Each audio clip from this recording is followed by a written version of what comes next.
चलो ओके। तो कल लास्ट क्या था?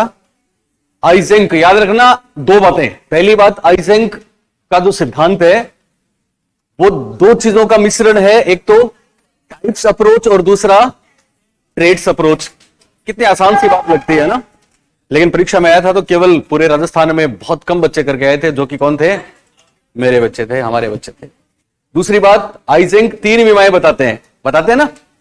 ओके, तीन बीमाएं। पहली बीमा का नाम बोलिए। न्यूरोटिज्म और उधर स्टेबल। इधर न्यूरोटिज्म, उधर स्टेबल। न्यूरोटिज्म मतलब जो इमोशनली डिस्टर्ब होते हैं, जिनको अपने इमोशंस पे कंट्रोल नहीं होता, वो न्यूरोटिज्म होते हैं। और स्टेबल वो होते हैं जो इमोशनली स्टेबल होते हैं, अपने संवेगों को, भावनाओं को जानते हैं, कहां किस तरह से अभिव्यक्त करना है वो भी पहचानते हैं, किस तरह से भावनाओं का पारुल, ध्यान दो, सही उपयोग करते हैं वो भी जानते हैं। दूसरा एक्स्ट्रावर्जन इंट्रावर्जन या इंट्रावर्जन एक्स्ट्रावर्जन, ये सिंपल है। और तीसरी बीमा थी साइकोटिज्म और उधर सोशियबिलिटी। यानी साइकोटिज्म कौन होते हैं? जो समाज से नफरत करते हैं। अंतर्मुखी तो नफरत नहीं करते, बस वो पसंद नहीं करते सामाजिकता। लेकिन साइकोटिज्म, ये साइकोटिक लोग वो होते हैं जो समाज से नफरत करते हैं, हेटेड बिहेव करते हैं, एक्शंस ऐसे होते हैं उनके। और सोशियबिलिटी, वो समाज से प्यार करते हैं। सिंपल। अब आखिरी बात, कल वो जो कह रही थी ना पेन, तो एक नोट करके लिख लो आप। नोट आइजेंक की स्पेलिंग में सबसे पहले क्या आता है? इंग्लिश में आई नहीं आता, ई आता है। E Y, Eysenck. कैसे होएगा? होएगा थोड़ी होएगा, तर्क थोड़ी होएगा, ये तो उनका नाम है आइजेंक। नाम है, नाम किसी का कैसे भी हो सकता है। तो आइजेंक के नाम में स्टार्टिंग में ई आता है ना ई? ओके, तो नोट करके लिखो। आइजेंक पर्सनैलिटी क्वेश्चनेयर, नोट करके लिखना है शॉर्ट में। Eysenck personality questionnaire oblique Eysenck personality. इसका एक नाम और क्या होता है क्वेश्चनेयर का? क्वेश्चनेयर। आपको कितनी बार बोला मैंने? एक नाम क्वेश्चनेयर बोलिए, क्वेश्चनेयर या क्वेश्चनेरी। दूसरा नाम आविष्कारिका बोलिए। तीसरा नाम प्रश्नावली बोलिए। और एक नाम इन्वेंटरी बोलिए। ओके, तो इन्वेंटरी वही है, आविष्कारिका वही है, क्वेश्चनेयर वही है, प्रश्नावली वही है। ओके, सेल्फ रिपोर्ट भी वही है। तो आइजेंक पर्सनैलिटी क्वेश्चनेयर या फिर Eysenck personality inventory, EPQ oblique EPI oblique. वो तीन बीमाएं जो थी ना, तीनों के पहले लेटर लिए, और हमने हालांकि पहले इंट्रावर्जन लिखा होगा, पर तीन लेटर लिए। आपने कल पूछा था मेरे को सुमन, तो पहला लेटर हम जैसे नीचे से चले अपन, साइकोटिक या साइकोटिज्म का ले लें पी, बीच वाला एक्स्ट्रावर्जन इंट्रावर्जन ई, और न्यूरोटिक का एन, तो पेन भी बोलते हैं इनको। तो नोट करके लिखना है EPQ EPI oblique PEN, PEN Eysenck, Hans Eysenck नाम है इनका। आइजेंक के, अरे बताऊंगा अभी, बताया ना, पहले लिख लो लड़की। आइजेंक के सिद्धांत के ही प्रसिद्ध नाम हैं। साइकोलॉजी में शॉर्ट फॉर्म्स इंपॉर्टेंट है, क्योंकि साइकोलॉजी में इंग्लिश के लेटर्स इंपॉर्टेंट हैं। ओके, ईपीक्यू ईपीआई पीईएन आइजेंक के सिद्धांत के ही नाम है। अब तुम खुद निकालो भावना। पी से क्या बनेगा? तीन बीमाओं में नो पर्सनैलिटी, तीन बीमाएं। हाँ, साइकोटिक या साइकोटिज्म। ई से एक्स्ट्रावर्जन और एन से न्यूरोटिज्म। हो गया तीनों का। तो पीईएन भी याद रखना। ईपीक्यू का फुल फॉर्म बोलिए। Eysenck personality questionnaire. EPI Eysenck personality inventory. और पीईएन साइकोटिक एक्स्ट्रावर्ट और न्यूरोटिक, या साइकोटिज्म एक्स्ट्रावर्सन न्यूरोटिज्म, तो तीनों इसके नाम है। ठीक है, चलिए नेक्स्ट अगली बात। अब देखो ट्रेड्स अप्रोच में हमने सबसे पहले पढ़ा केटल, पढ़ा ना, उसके बाद हमने माफ करें आलपोर्ट, पहले क्या पढ़ा हमने, आलपोर्ट 17,953 याद है आपको। फिर हमने पढ़ा केटल, केटल की दो बातें याद रखनी है, कौन कौन सी, एक तो सोर्स और सरफेस वाली, और दूसरी 16 पीएफ। केटल की क्या प्रसिद्ध है, 16 पीएफ। 16 पीएफ बनाई ना उन्होंने, तो कौन सी विधि, कौन सा मेथड काम में लिया था, फैक्टर एनालिसिस मेथड। कौन सा analysis method, factor analysis method. Hindi में क्या बोलेंगे, कारक विश्लेषण पद्धति। क्या बोलेंगे, कारक विश्लेषण पद्धति। फिर केटल के बाद तीसरा नाम आया आइजेंक का। किसका नाम आया, आइजेंक। ओके, एक चीज और बचती है, 50s 60s की बात है, सुन रहे हो मेरी बात। तब आलपोर्ट ने चूंकि ट्रेड्स कितने बताए थे, बातचीत में जो भी शब्द काम में लेते हैं वो सारे बता दिए थे ना, ऑलमोस्ट अप्रोक्सीमेट 18,000 बताए थे 18,000। ठीक है, और फिर इन्होंने आइजेंक ने 3 ही बीमारियां बताई। तो फिर एक ऐसी बात चली कि साहब ये तो कम है, वो ज्यादा है, तो बीच का सा कोई ऐसा हो जाए। तो एक और मॉडल आया जिन्होंने, वो भी फैक्टर एनालिसिस के आधार पे है, वो भी ट्रेड्स अप्रोच है, जिन्होंने व्यक्तित्व को समझने के लिए 5 कारक बताए। कितने कारक, 5 कारक। 5 को इंग्लिश में बोलते हैं 5, क्या बोलते हैं, तो वो 5 मॉडल है, द बिग 5 मॉडल के नाम से मशहूर है। किस नाम से मशहूर है, द बिग 5 मॉडल। अब हम पढ़ेंगे द बिग 5 मॉडल, ये भी ट्रेड्स वाला है, तो हेडिंग डालिए द बिग 5 मॉडल।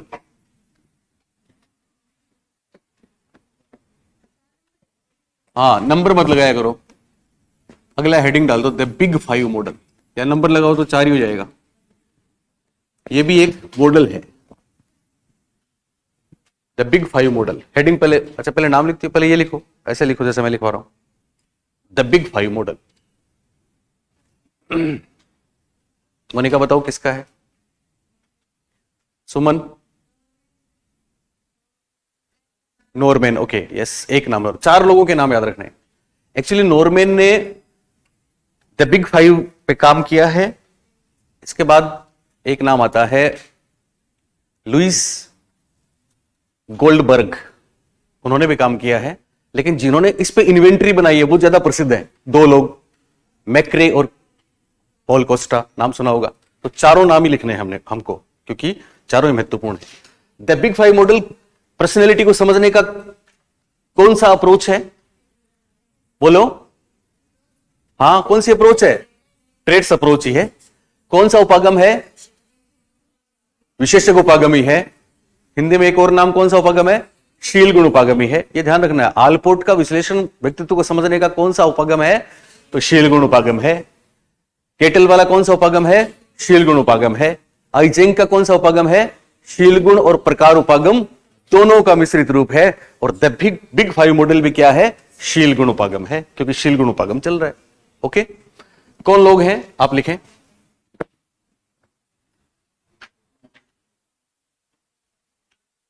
ऐसा लिख लें जैसे मैं, या नाम लिखा दूं सीधे, चलिए ओके लिखो, व्यक्तित्व, ऐसे लिखो, व्यक्तित्व को समझने के लिए, व्यक्तित्व को समझने के लिए, व्यक्तित्व को समझने के लिए, व्यक्तित्व को समझने के लिए शील गुणों पर आधारित, शील गुणों पर आधारित, व्यक्तित्व को समझने के लिए शील गुणों पर आधारित 5 कारकों का, 5 कारकों का सिद्धांत, 5 कारकों का सिद्धांत। अब नाम लिखना है आपको, पहला नाम है नॉर्मैन, दूसरा नाम है लुइस, पहला नाम है नॉर्मैन, दूसरा नाम है लुइस गोल्डबर्ग, गोल्डबर्ग, तथा इन दोनों का नाम साथ आएगा, 2 लोग हैं, एक नाम है पॉल कोस्टा, दूसरा नाम है रॉबर्ट मैक्रे। तो ये प्रसिद्ध हैं कोस्टा तथा मैक्रे। कोस्टा व मैक्रे, मैक्रे ने शील गुणों पर आधारित 5 कारकों का सिद्धांत नॉर्मैन, लुईस गोल्डबर्ग तथा कोस्टा व मैक्रे ने प्रस्तुत किया है। कोस्टा व मैक्रे ने प्रस्तुत किया है, जो द बिग 5 मॉडल के नाम से प्रसिद्ध है। बस इसमें 2 ही बातें हैं, एक तो 5 तत्व कौन से हैं वो ध्यान रखना है, एक इनके नाम, जो द बिग 5 मॉडल के नाम से प्रसिद्ध है, जो द बिग 5 मॉडल के नाम से प्रसिद्ध है। लिखा सबने? तो पहली महत्वपूर्ण बात, द बिग 5 मॉडल शील गुणों का ही एक सिद्धांत है। किसका सिद्धांत है? शील गुणों का। इसका नाम द बिग 5 मॉडल क्यों है? क्योंकि इसमें पर्सनैलिटी को समझने के लिए कितने कारकों की, कितने फैक्टर्स की बात की गई है? 5 फैक्टर्स की बात की गई है। और इससे रिलेटेड कौन कौन लोग हैं? पहला नाम नॉर्मैन, दूसरा नाम लुईस गोल्डबर्ग, तीसरा नाम कोस्टा और चौथा मैक्रे। ओके, बस केवल 2 बातें हो रहे हैं। एक तो 5 वो तत्व कौन से हैं, 5 कारक कौन से हैं, तो बहुत सिंपल है, यहां भी फैक्टर एनालिसिस है। सुन रहे हो मेरी बात? इन 5 कारकों को समझने के लिए एक ट्रिक है, और वो ट्रिक है ओशियन। ये ओशियन परीक्षा में भी आया है, ये हमारी ट्रिक नहीं है, ये उन्हीं की ट्रिक है जिन्होंने दिया है। तो क्या है वो? इसके लिए आप लिखें, ऐसे लिख लें, ओशियन। ओशियन क्या होता है? यस, सागर, समुद्र, महासागर, ओशियन। तो ओशियन क्या है? दरअसल इसमें 5 लेटर्स हैं और 5 से एक विमा बनती है, एक तत्व बनता है। तो 5 कारक, 5 तत्व, ओशियन। 1 नंबर पे क्या लिखा हुआ है? ओ से क्या बनेगा सुमन? Openness of experiences. तो 1 नंबर पे इंग्लिश में लिख दूं? अब तक तो आपको हैबिट हो ही चुकी है इंग्लिश की। चलिए, 1 नंबर ओ से बनेगा ओपननेस। ओपननेस, केवल ओपननेस याद रह जाएगा तो परीक्षा में काम चल जाएगा। Of experiences, openness of experiences, Hindi में भी लिखवाऊंगा, अनुभवों का खुलापन। पहले मैं इंग्लिश में लिखवा देता हूं। ओपननेस ऑफ एक्सपीरियंसेस 2 नंबर लिखिए। सी से वही शब्द आ गया, कंसाइंस बोलते हो ना आप, CONTISCIENTIOUS, NES, कंसेंसियसनेस। गलत हो गया, एक्सपीरियंस तो चलेगा, एक्सपीरियंस की तो सही है। EXPIRI, PE होगा क्या? क्या बात है यार मेरे बच्चों, आप PE था, EXPERIENCE। वैसे मैं आपको बता चुका हूं साइकोलॉजी में स्पेलिंग मैटर नहीं करती। ओके, दूसरी बात, SCIENTIOUS, कंसेंसियस, बिल्कुल, NESS। देखो सुनीता, सही है। कंसेंसियसनेस, ये कॉन्सियस नहीं है, ना, कंसेंस है, वो अंतःकरण वाला। कंसेंसियसनेस दूसरा, सी से बना कंसेंसियसनेस, लिखना है सबको। अच्छा, किसी को दिक्कत हो तो आप ऐसे लिख सकते हो, कंसेंसियसनेस, कंसेंसियस लिख सकते हो, कोई दिक्कत थोड़ी है। ओपननेस ऐसा भी लिख सकते हो, of experiences.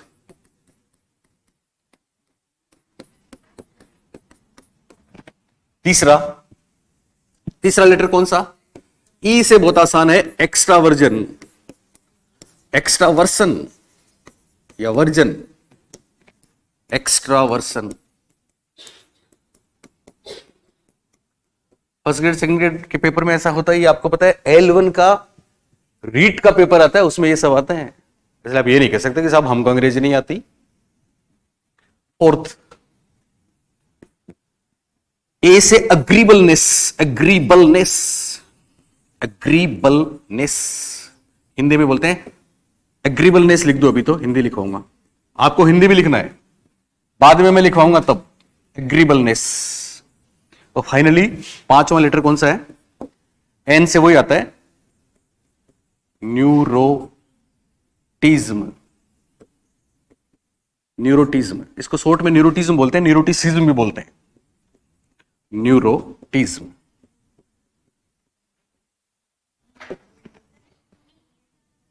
NEORO, neuroticism. NEORO, neuro. T सीधा CISM करके लिखेंगे, सीधा SM नहीं लिखेंगे, न्यूरोटिसिज्म होता है ये, तो न्यूरोटिज्म।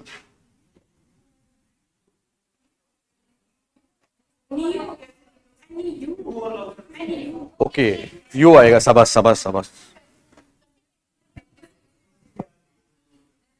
इसलिए हमारे बच्चे टॉप करते हैं। वो जो सुन रहे हैं ना मेरे को ऐप पे, और अभी मैं यूट्यूब पे भी डालूंगा तो पूरी दुनिया देखेगी इसको, परीक्षा तक लाखों लोग देख लेंगे, तो वो इसीलिए कहते हैं कि सर आपके बच्चे कितने इंटेलिजेंट हैं, लेकिन हम जानते हैं कितने इंटेलिजेंट हैं।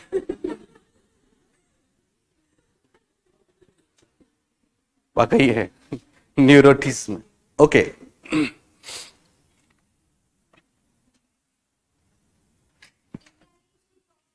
नहीं हिंदी में लिखवाऊंगा, वापस नीचे लिख लेना, नीचे लिख लेना, वापस नीचे लिखना फिर, है ना। ओके, तो देखो बस यही है खेल। ओसीएन याद रखना है, और परीक्षा में तो आपके सामने ऑप्शंस रहेंगे, कौन सी एक विमा नहीं बताई, द बिग 5 मॉडल में कौन सा एक कारक नहीं है। आपको इनमें से 3 मिलेंगे, एक कोई और मिलेगा। आप जो भी मेरे से पढ़ रहे हैं, गारंटी है कि वो जो अलग से मिलेगा उसको भी जानोगे कि ये किसने दिया है, इसलिए ये तो कोई टेंशन ही नहीं है। बस 1-2 बार तो पढ़ना पड़ेगा ही, क्यों सुमन? ओके, तो इसको हम याद रखेंगे ओसीएन से। किससे याद रखेंगे? ओसीएन। और ओसीएन को सब लोग स्पेल आउट कर सकते हो करेक्टली, OCEAN। ध्यान दो तुम, ओ से क्या बनेगा? ओपननेस ऑफ एक्सपीरियंसेस, बोलिए एक्सपीरियंसेस। टी से कंसेंसियसनेस, क्या बोलेंगे? कंसेंसियसनेस, यस। तीसरा एक्स्ट्रावर्जन, अच्छा लिखा हुआ है, क्या बात है। ई से क्या बनेगा? एक्स्ट्रावर्सन या एक्स्ट्रावर्जन। और ए से एग्रीबलनेस। और फाइनली एन से न्यूरोटिज्म, क्या बनेगा? न्यूरोटिज्म। अब नीचे एक बार वापस लिख लो ताकि आपको दिक्कत नहीं आए, ठीक है ना। लिखा आपने ओशियन ऊपर, ये सब लिखा, ठीक है ना। ये न्यूरोटिज्म भी बोला जाता है ना। इसको न्यूरोटिसिज्म बोलोगे तो भी चलेगा, कोई दिक्कत नहीं है, पर न्यूरोटिज्म इसका उच्चारण करते हैं। इसको इंग्लिश में कई बार हो जाते हैं ना, स्किप हो जाते हैं, वो स्किप हो जाता है CI। ओके, सिज्म बोलो तो भी चलेगा। जैसे इगोसेंट्रिज्म भी बोलते हैं, परीक्षा में देखा होगा आपने, हिंदी में लिखा था इगोसेंट्रिज्म, और इगोसेंट्रिसिज्म भी है, बोथ आर करेक्ट। ओके, अब वापस आप लिखो, ठीक है। आगे जगह तो आगे लिख लो, कोई दिक्कत नहीं है, हिंदी में लिखना है। 5 कारक कौन से हैं? तो 1 नंबर लगाओ, 1 नंबर लगाओ, और 1 नंबर पे है अनुभवों का खुलापन। 1 नंबर अनुभवों का खुलापन, यानी ये लोग कहते हैं कि पर्सनैलिटी इन 5 कारकों के इर्द गिर्द घूमती है, रिवॉल्व्स अराउंड 5 फैक्टर्स, जिसमें पहला है अनुभवों का खुलापन। अनुभवों का खुलापन, ओपननेस।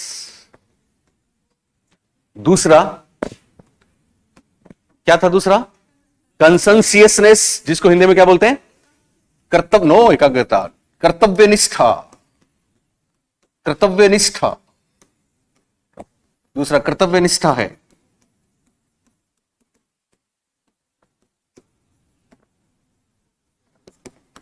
तीसरा OCE, ई एक्स्ट्रावर्जन, बहिर्मुखता। तीसरा तत्व है बहिर्मुखता। ये क्या है? चौथा OCEA, एग्रीबलनेस, सहमति जन्यता, सहमति जन्यता। और फाइनली पांचवा है न्यूरोटिज्म को बोलेंगे स्नायु विकृति भी बोल सकते हैं, तंत्रिका तपिता भी बोल सकते हैं। स्नायु विकृति वे क्या होता है ऐसे बताता हूं। न्यूरोटिज्म,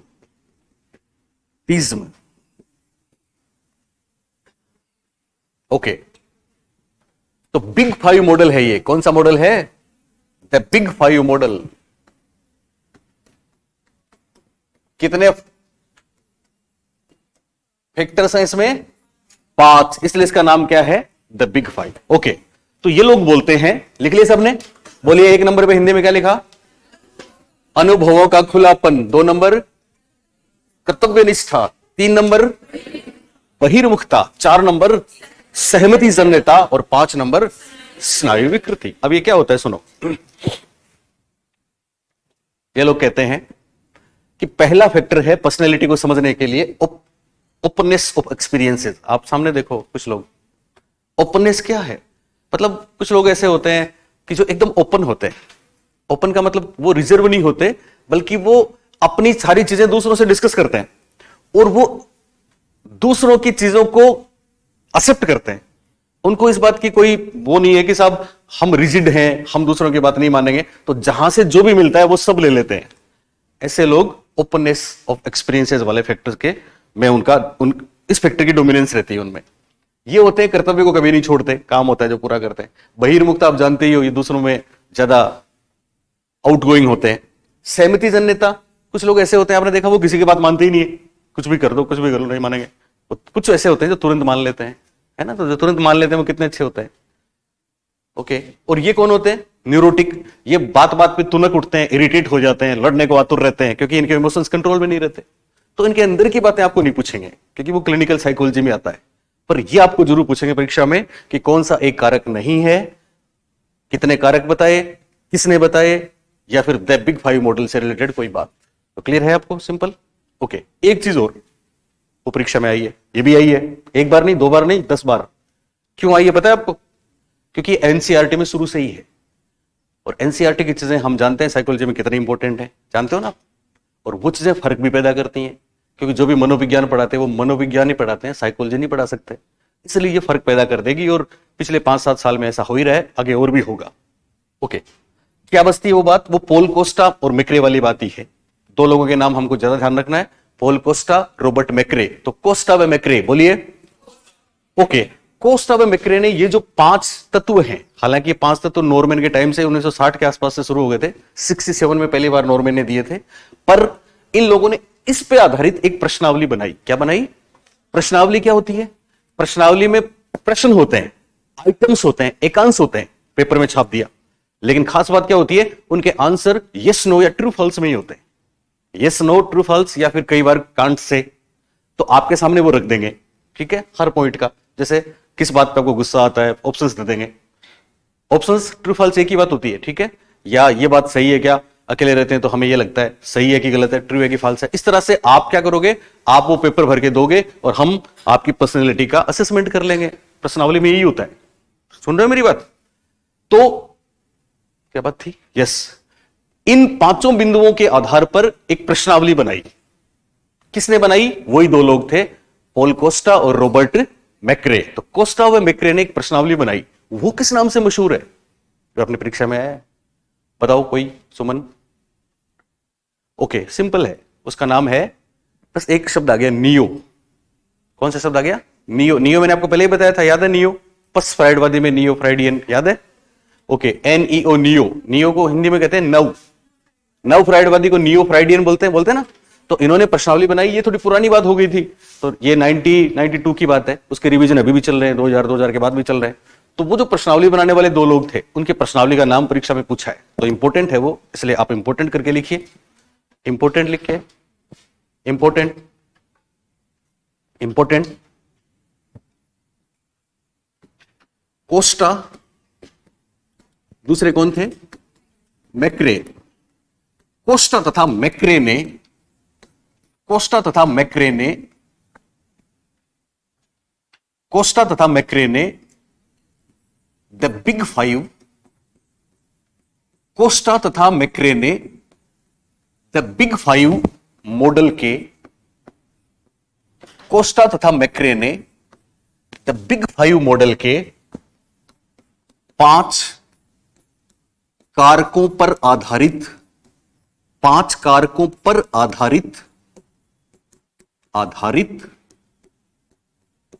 एक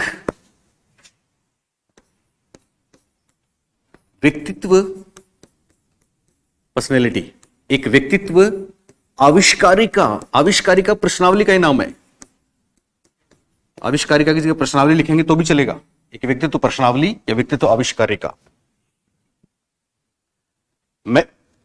कोस्टा तथा मैक्रे ने द बिग फाइव मॉडल के 5 कारकों पर आधारित एक व्यक्तित्व आविष्कारिका का निर्माण किया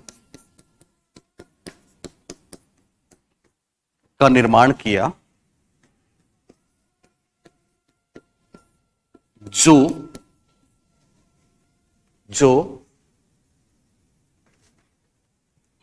नियो PIR है, जो ऐसा लिखना, नियो लिखूं, ऐसा लिखो, जो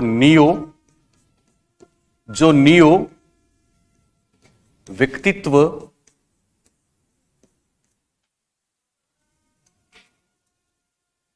आविष्कारिका। एक्चुअली इससे पहले भी कुछ लोगों ने बनाई थी, इसलिए इनकी आविष्कारिका के साथ एक शब्द कई बार आप देखते हो आर भी लगता है, रिवाइज्ड। तो व्यक्तित्व आविष्कारिका संशोधित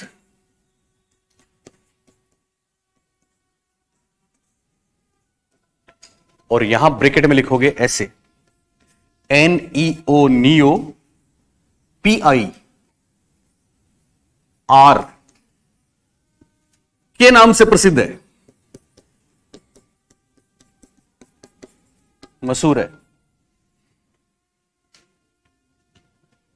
कोस्टा तथा मैक्रे ने द बिग फाइव मॉडल के 5 कारकों पर आधारित एक व्यक्तित्व आविष्कारिका का निर्माण किया जो नियो व्यक्तित्व आविष्कारिका संशोधित या नियो PIR के नाम से प्रसिद्ध है।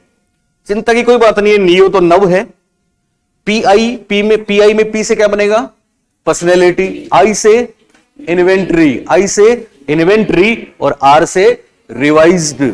से रिवाइज्ड यानी संशोधित।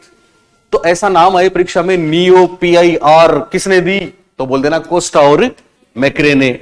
नियो PIR का संबंध किससे है? तो बता देना द बिग फाइव मॉडल से है। बस ये 3 बातें हमको याद रखनी। 4 लोगों के नाम ध्यान रखने, ठीक हो ना आप लोग सब लोग?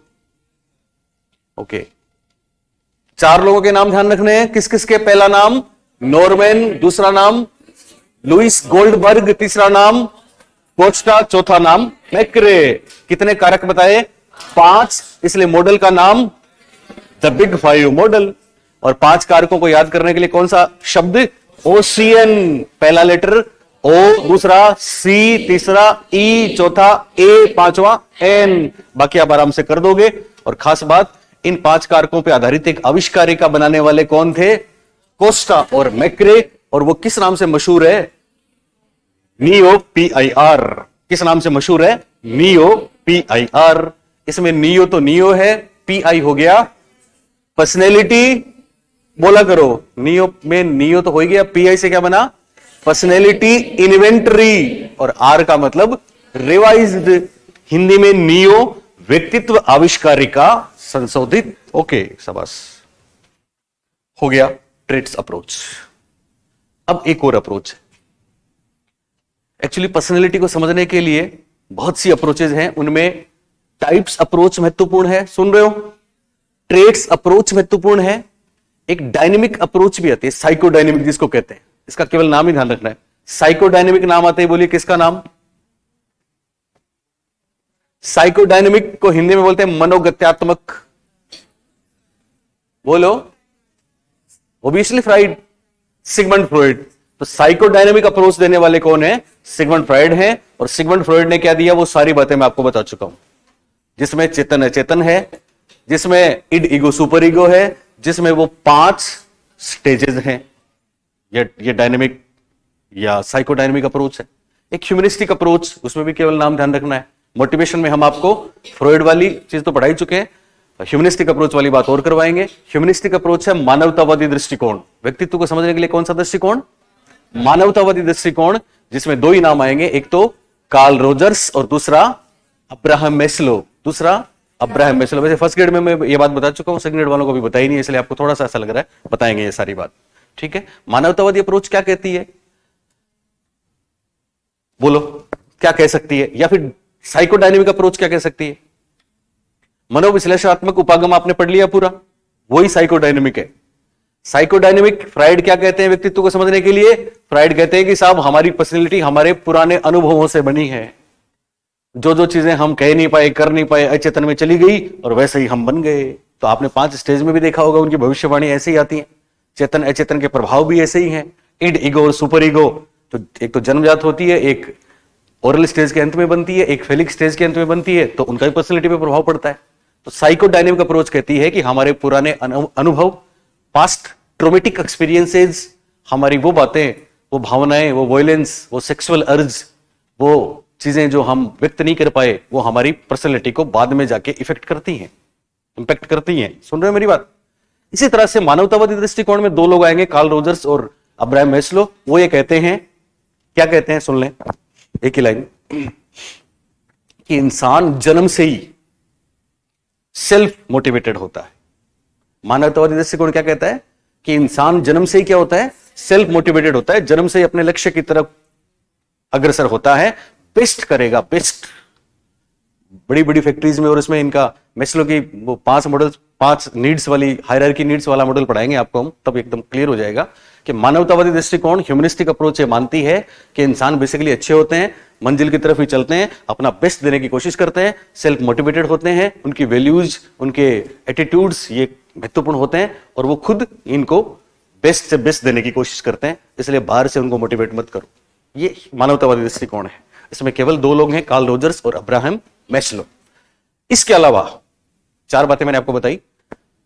टाइप्स अप्रोच, प्रकार उपागम, ट्रेट्स अप्रोच, शीलगुण उपागम, और केवल समझना है फ्राइड वाली साइकोडायनेमिक अप्रोच, मनोगत्यात्मक उपागम या मनोगतिक उपागम, ऐसा परीक्षा में आया है। ठीक है, सिगमंड फ्राइड। और मानवतावादी उपागम मैस्लो और रोजर्स। इनके अलावा एक और अप्रोच है जो इन दिनों परीक्षा में बहुत आती है, और ये पिछले 4-5 साल से, जब से राजस्थान में 11वीं और 12वीं में साइकोलॉजी की बुक स्टार्ट हुई है, तब से हर परीक्षा में आया है। जैसे आपने पढ़ा है ना MMPI, वो क्या है? वो है सेल्फ रिपोर्ट अप्रोच। क्या है? Self report approach. सीधा सीधा प्रश्न आता है व्यक्तित्व को समझने के लिए स्व प्रतिवेदन का एग्जाम्पल कौन सा है? तो MMPI, JMPI और कुछ बातें। तो अब हेडिंग डालिए आप, सेल्फ रिपोर्ट को हिंदी में क्या बोलेंगे?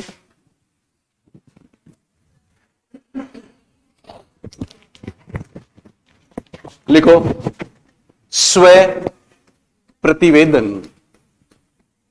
स्व प्रतिवेदन, ज्यादा चिंता की बात नहीं है इसको। हाँ? नहीं, उनको नहीं लिखाऊंगा, उनको मैं मोटिवेशन नहीं लिखाऊंगा आगे। अभी तो मैं इसलिए बोलता हूं बार बार कि ये चीजें वहां भी रिपीट होंगी, तो आपको थोड़ी सी पहले की याद आ जाएगी, फिर वहां डिटेल में लिखाऊंगा। किसको कहां लिखाना है मेरे पे छोड़ दो। अब अगला हेडिंग डालिए, शीलगुण उपागम खत्म हो गया। शीलगुण उपागम का दूसरा नाम क्या था हिंदी में? यस, विशेषक उपागम खत्म हो गया। अब आएगा स्व प्रतिवेदन उपागम। क्या आएगा? स्व प्रतिवेदन उपागम। स्व प्रतिवेदन भी कहते हैं इसको, आत्म प्रतिवेदन भी कहते हैं। प्रतिवेदन को इंग्लिश में क्या बोलते हैं? शाबाश। स्व को क्या बोलते हैं? तो सेल्फ रिपोर्ट अप्रोच। व्यक्तित्व को समझने के लिए हम अब पढ़ेंगे सेल्फ रिपोर्ट अप्रोच, और इसी को जैसे आप बोलेंगे साहब इससे पहले नियो वाले नहीं है क्या? बिल्कुल है। तो इसी को हम व्यक्तित्व आविष्कारिकाएं भी बोलते हैं। यस, व्यक्तित्व प्रश्नावली भी बोलते हैं, प्रश्नावलियां भी बोलते हैं। तो इसी का एक नाम हो गया व्यक्तित्व आविष्कारिकाएं। इसी को इंग्लिश में पर्सनैलिटी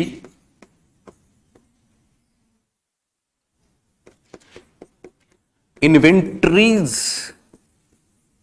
या पर्सनैलिटी इन्वेंटरी अप्रोच भी बोलते हैं। तो इतने नाम हैं, बात केवल 3 ही है, 3 में से एक गारंटी से आती है। स्व प्रतिवेदन उपागम, आत्म प्रतिवेदन या सेल्फ रिपोर्ट, या व्यक्तित्व आविष्कारिकाएं, या पर्सनैलिटी इन्वेंटरीज। Personality inventories.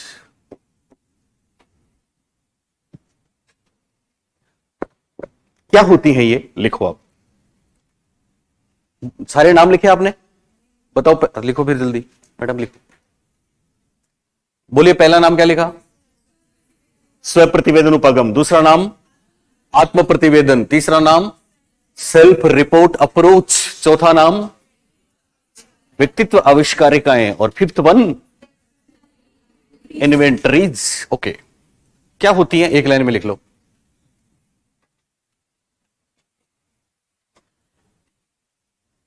व्यक्तित्व को समझने के इस उपागम में, चलो नहीं, तुम लिख नहीं रही हो। तार वाली लड़की, बताओ ये तार वाली क्या है? टेढ़े दांतों को सीधा करने के लिए वायरिंग करवा रखी। लिखो लिखो, क्या लिखा? व्यक्तित्व को समझने के इस उपागम में, इस तरीके में, व्यक्तित्व को समझने के लिए, व्यक्तित्व को समझने के इस उपागम में, व्यक्तित्व को समझने के इस उपागम में व्यक्ति के मूल्यों, वैल्यूज, विश्वासों, बिलीफ्स, आपने लिखा व्यक्तित्व को समझने के इस उपागम में व्यक्ति के मूल्यों, आप आवाज मत करो, व्यक्ति के मूल्यों, वैल्यूज, विश्वासों, बिलीफ्स, अभिप्रेरणाओं, मोटिवेशंस, अभिप्रेरणाओं, मोटिवेशंस लिखने की जरूरत नहीं है, मैं बोल रहा हूं, कोमा, योग्यताओं, आदतों, विशेषताओं, हैबिट्स, कैरेक्टरिस्टिक्स, विशेषताओं आदि के बारे में, आदि के बारे में, आदि के बारे में वह स्वयं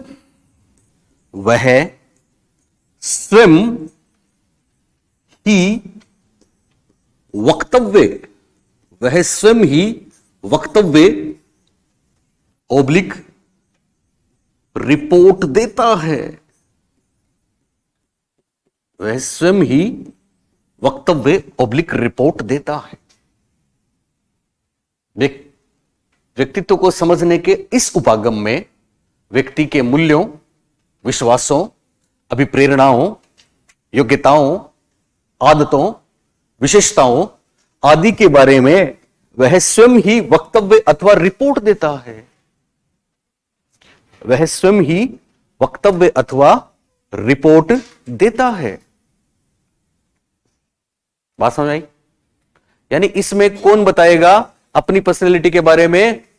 खुद ही बताएंगे। इसलिए इसको क्या बोलते हैं? Self report. ये बात क्लियर हुई? और ये जो होता है, ये इसका दूसरा नाम हमने लिखा है ना, आविष्कार का, तो प्रश्नावली के फॉर्मेट में ही होता है। किस फॉर्मेट में होता है?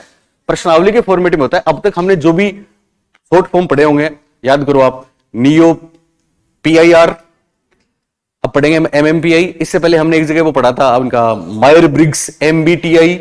तो इनमें सब में क्या होता है? इनमें सब में आपके खुद के सामने पेपर आता है और आपको उसमें बताना होता है कि आप इसका क्या आंसर देंगे। ये आंसर फैक्चुअल नहीं होते। अभी आप परीक्षा देंगे तो उसमें फैक्चुअल आंसर पूछे जाएंगे, पर इनमें फैक्चुअल आंसर नहीं पूछे जाते, बल्कि इनमें क्या होता है, इनमें जनरली आप कैसा फील करते हैं उसके बारे में चीजें आती हैं। और यहां पे एक बहुत महत्वपूर्ण चीज आती है, मेंटल हेल्थ। फर्स्ट ग्रेड में अलग से टॉपिक है, मैं कराऊंगा। मेंटल हेल्थ यहां पे महत्वपूर्ण इंपॉर्टेंट बात है। मानसिक स्वास्थ्य, मनोरोग, इन चीजों के बारे में इनमें जानकारी ली जाती है। पर चूंकि व्यक्ति खुद ही जानकारी देता है, इसलिए इस उपागम को प्रश्नावली उपागम भी कहते हैं। इंपॉर्टेंट बात, एक और इंपॉर्टेंट बात, एक नाम आपने सुना होगा, ये आप बोलेंगे साहब बहुत डीप हो रहा है, पर ये बहुत जरूरी है क्योंकि ऐसे प्रश्न आए। जब हम एक तो किसी के बारे में कोई टेस्ट ले, जैसे आप अभी मैं लिखवाऊंगा बेटा, जब आप टेस्ट देते हो ना, यहां पे कोई भी टेस्ट, हिंदी का, मैथ्स का टेस्ट देते हो, तो मैथ्स का ये वाला जो टेस्ट है वो केवल आपका कितना नॉलेज है इसका टेस्ट है। आपको कितना नॉलेज है मैथ्स का, इसी का टेस्ट है। आपके मेंटल प्रोसेस का या आपकी एबिलिटीज का या आपके बिलीफ्स का, आपके वैल्यूज का, आपके एटीट्यूड का, इनका कोई टेस्ट नहीं है ना। तो जब ऐसे टेस्ट लिए जाएं जिनमें वास्तव में आपको किसी बात का कितना नॉलेज है ये इंपॉर्टेंट नहीं है, पर वास्तव में आपका इंटेलेक्चुअल, आपकी पर्सनैलिटी, आपका बिहेवियर कैसा है उसका टेस्ट लिया जाए, तो उसके लिए एक शब्द आता है साइकोलॉजी में, और वो शब्द आता है साइकोमेट्रिक टेस्ट। कौन सा शब्द आता है? साइकोमेट्रिक टेस्ट, जिसको हिंदी में क्या बोलते हैं? साइकोमेट्रिक को हिंदी में बोलेंगे, क्या बोलेंगे? मनोमिति परीक्षण। हिंदी में क्या बोलते हैं? मनोमिति परीक्षण। ये परीक्षा में आ चुका है।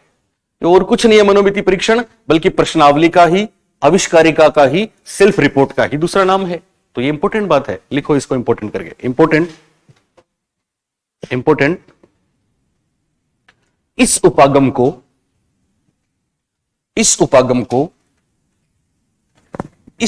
को प्रश्नावली उपागम। अब वापस मैं आपको क्वेश्चनर और इन्वेंटरी नहीं लिखवाऊंगा, क्योंकि बार बार ये शब्द आए हैं ना, तो आपको समझना है कि ये सारे एक ही हैं। इस उपागम को प्रश्नावली उपागम तथा मनोमिति परीक्षण, और ब्रैकेट में लिखना है ये शब्द साइकोमेट्रिक टेस्ट भी कहते हैं। इस उपागम को प्रश्नावली उपागम तथा मनोमिति परीक्षण, ब्रैकेट में साइकोमेट्रिक टेस्ट भी कहते हैं। तो बहुत महत्वपूर्ण बात याद रखना, साइकोमेट्रिक टेस्ट क्या होते हैं? जिसमें दो बातें होती है। कौन कौन सी दो बातें? एक तो इसमें अपना नॉलेज टेस्ट नहीं किया जाता, बल्कि मेंटल प्रोसेस टेस्ट किया जाता है। मेंटल प्रोसेस में सारी चीजें हैं, आप इस समय कैसा फील कर रहे हैं, आपकी भावनाएं कैसी हैं, आप कितने मोटिवेटेड हैं, मतलब दूसरी चीजें जो फैक्ट के अलावा हैं वो टेस्ट की जाती है। और दूसरी महत्वपूर्ण बात बताओ, साइकोमेट्रिक टेस्ट की दो बातें, सुन रहे हो मेरी बात? एक बात तो इसमें आपको कितना नॉलेज है, कितना ज्ञान है, कितने प्रश्न आते हैं, ये जांच नहीं की जाती, बल्कि क्या जांच की जाती है? इस समय आप कैसा फील कर रहे हैं, फीलिंग्स क्या बोल रही हैं, आपके विश्वास क्या है, बिलीफ्स, आपकी एटीट्यूड, आपका एटीट्यूड कैसा है, अभिवृत्ति कैसी है, आपकी दूसरी एबिलिटीज, आप में कितनी मोटिवेशन है, इन चीजों की, आप समझ रहे हो मेरी बात? मतलब करिकुलर नहीं होके वो दूसरी चीजें हैं, ये व्यवहार के दूसरे पक्ष है, इनका टेस्ट किया जाता है। और दूसरी महत्वपूर्ण बात बताओ, मैं बता चुका हूं, बातों में बताऊं मैं। दूसरी महत्वपूर्ण बात है कि इस टेस्ट में जवाब व्यक्ति खुद ही देता है। जवाब क्या देता है? व्यक्ति खुद ही। तो बाकी टेस्टों में असेसमेंट और आकलन के, मूल्यांकन के, परीक्षा के जो होते हैं उसमें भी खुद तो देते हैं, लेकिन वो केवल नॉलेज बेस्ड होती है।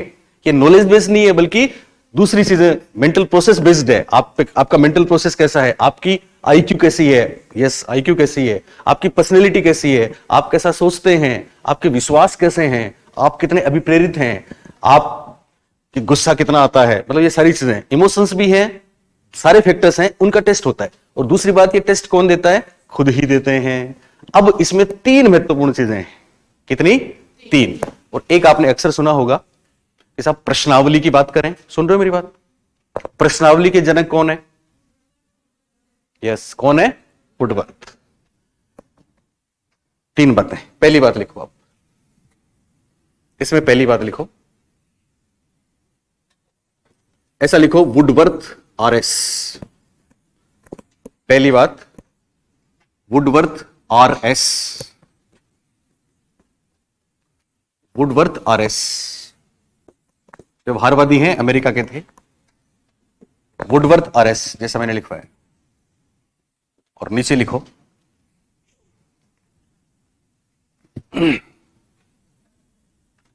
वुडवर्थ ने, नीचे लिखिए, वुडवर्थ ने वुडवर्थ ने अमेरिकन सैनिकों के, वुडवर्थ ने अमेरिकन सैनिकों के मानसिक स्वास्थ्य, वुडवर्थ ने अमेरिकन सैनिकों के मानसिक स्वास्थ्य की जांच के लिए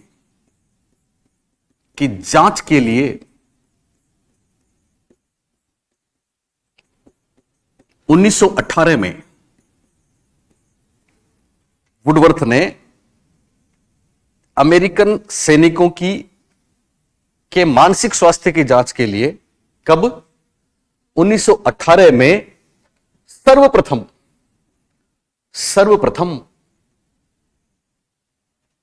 एक प्रश्नावली का निर्माण किया था।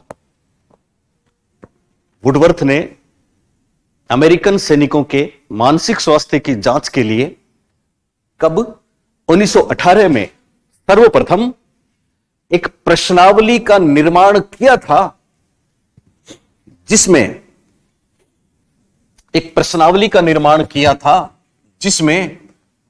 116 एकांश ओब्लिक प्रश्न थे, आइटम्स थे, इंग्लिश में आइटम्स बोलते हैं। तो सेल्फ रिपोर्ट या प्रश्नावली के इतिहास की शुरुआत होती है वुडवर्थ से। और पहली महत्वपूर्ण बात जो परीक्षा में बहुत बार आई है कि पहली प्रश्नावली किसने बनाई? वुडवर्थ ने बनाई। इस प्रश्नावली में क्या था? इस प्रश्नावली में 116 प्रश्न थे। कितने प्रश्न थे? 116 प्रश्न थे। और जनरली इनमें आंसर यस और नो में होता है, ट्रू फॉल्स ही होता है। और ये जो 116 प्रश्न थे, सुन रहे हो, ये किसके बारे में थे? मानसिक स्वास्थ्य के बारे में थे। किसके बारे में थे? मानसिक स्वास्थ्य के बारे में थे, मेंटल हेल्थ के बारे में थे। नीचे लिखो नोट, इसके बाद लिखिए नीचे नोट वुडवर्थ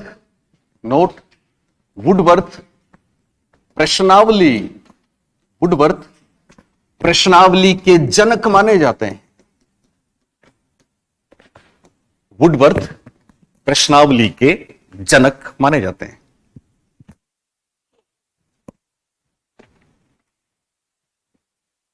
वुडवर्थ प्रश्नावली के जनक माने जाते हैं। तो याद रखना, प्रश्नावली के जनक कौन है? वुडवर्थ। प्रश्नावली को इंग्लिश में क्या कहते हैं? क्वेश्चनेरी। इसका दूसरा नाम इंग्लिश में बोलो, इन्वेंटरी। इसका दूसरा नाम इंग्लिश में इन्वेंटरी। देखो समानार्थक शब्द परीक्षा में आएंगे तो कभी हो सकता है क्वेश्चनेयर मिले तो कभी क्या मिले? इन्वेंटरी। इसका एक और नाम क्या हो सकता है इंग्लिश में? Self report. अप्रोच नहीं, एक नाम प्रश्नावली का ही क्या हो सकता है? Self report. और एक नाम प्रश्नावली का ही क्या हो सकता है? साइकोमेट्रिक। क्या हो सकता है? साइकोमेट्रिक। बात समझ में आई आपको? हालांकि साइकोमेट्रिक जो शब्द है उसमें प्रश्नावली के अलावा भी कुछ हो सकता है, प्रश्नावली उसके अलावा कुछ हो सकता है, लेकिन मोटे तौर पे ऐसे प्रश्न आते हैं परीक्षा में, इसलिए हमको ध्यान रखना है। यानी ये सारा खेल एक ही है। सेल्फ रिपोर्ट बोलो, आविष्कारिका बोलो, प्रश्नावली बोलो, क्वेश्चनेयर बोलो, इन्वेंटरी बोलो, साइकोमेट्रिक बोलो, ये सारी बातें क्या हैं? एक जैसी हैं। ये बात क्लियर हुई? दूसरी महत्वपूर्ण बात, अगर आपको पूछ ले प्रश्नावली के जनक कौन है तो किसका नाम लेंगे? वुडवर्थ का। लेकिन अगर पूछ ले प्रश्नोत्तर विधि के जनक कौन है तो सुकरात का। प्रश्नोत्तर विधि के जनक कौन है? सुकरात हैं। प्रश्नावली को इंग्लिश में क्वेश्चनेयर या इन्वेंटरी बोलते हैं, लेकिन प्रश्नोत्तर विधि को क्या बोलेंगे? सोक्रेटिक मेथड बोलते हैं। क्या बोलते हैं उसको? सोक्रेटिक बोलते हैं, क्योंकि सुकरात को इंग्लिश में सोक्रेट से लिखते हैं। मैं आपको कराऊंगा जब मेथड्स, तब ये बातें बेहतरीन हैं जो और बताऊंगा। कभी मौका मिलेगा तो, अगर यहां नहीं मिला तो चैनल पे तो करेंगे। ओके, पहली बात क्लियर। अब दूसरी बेहद खास बात, वो क्या? ऐसे साइड में आप लिख भी सकते हो इसको, है ना? क्या लिख सकते हो? प्रश्नोत्तर, कहीं भी साइड में प्रश्नोत्तर विधि ब्रैकेट में सोक्रेटिक, सुकरात नहीं, सोक्रेटिक मेथड के जनक सुकरात हैं, या के जनक ऐसे करके सुकरात साइड में कहीं लिख लो, तो आप कंफ्यूज नहीं होगे कि प्रश्नावली के जनक तो हैं वुडवर्थ और प्रश्नोत्तर विधि आ गया परीक्षा में तो करेंगे सुकरात।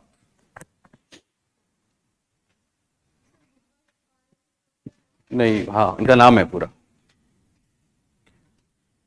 वैसे बहुत लोग एक जैसे होते हैं तो थोड़ी दिक्कत आती है, जैसे बीएफ स्किनर, सी स्किनर, तो वुडवर्थ तो वैसे भी अकेले हैं, कोई दिक्कत आएगी नहीं, फिर भी लिख देते हैं वुडवर्थ आरएस, पूरा नाम इनका है। ओके, याद रहेगी दोनों बातें। प्रश्नावली के जनक कौन? प्रश्नावली के, बोलो, वुडवर्थ। तो प्रश्नोत्तर के, ओके। अब दूसरी बेहद खास बात, हम क्या पढ़ रहे हैं? हम व्यक्तित्व को समझने के अलग अलग उपागम पढ़ रहे हैं, दृष्टिकोण पढ़ रहे हैं, अप्रोच पढ़ रहे हैं। और अब हम कौन सी अप्रोच पढ़ रहे हैं? Self report approach. अब हम कौन सा तरीका पढ़ रहे हैं?